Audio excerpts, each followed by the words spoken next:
வாங்க, மார்க்கெட் திடீர்னு திரும்பும்போது அதுல எப்படி லாபம் பாக்குறதுன்னு இன்னைக்கு தெரிஞ்சுக்கலாம். மார்க்கெட் திடீர்னு யூட்டன் அடிச்சா என்ன பண்ணுவீங்க?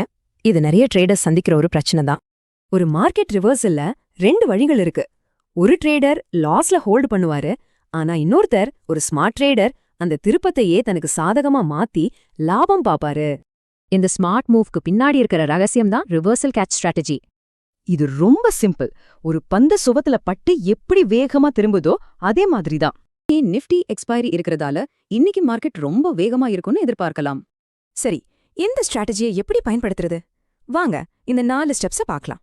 முதல்ல, இன்னைக்கு நிஃப்டி 25,201க்கு மேல போச்சுன்னா அது கால் ஆப்ஷன் வாங்குறதுக்கான உங்க சிக்னல்.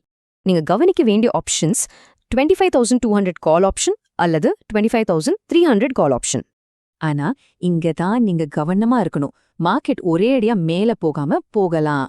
25,250 லெவல்ல ஒரு ரெசிஸ்டன்ஸ் இருக்கு. இது ரொம்ப முக்கியமான பாயிண்ட். கவனிக்க வேண்டிய இன்னொரு முக்கியமான ரெசிஸ்டன்ஸ் லெவல் 25,300.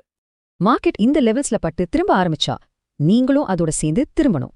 உடனே கால் ஆப்ஷனை க்ளோஸ் பண்ணிட்டு 25,600 அல்லது 25,500 மாதிரி ஒரு புட் ஆப்ஷனை வாங்கணும். இந்த ஸ்ட்ராட்டஜியோட பவரே இதுதான். இது உங்க லாபத்தை இரட்டிப்பாக்கலாம். அப்போ நீங்க அடுத்து என்ன செய்யணும்? இந்த லெவல்ஸை உங்க சார்ட்ல மார்க் பண்ணுங்க. அப்புறம் லைக் பண்ணி சப்ஸ்கிரைப் பண்ணுங்க. இது நம்மள ஒரு முக்கியமான கேள்விக்கு கொண்டு வருது.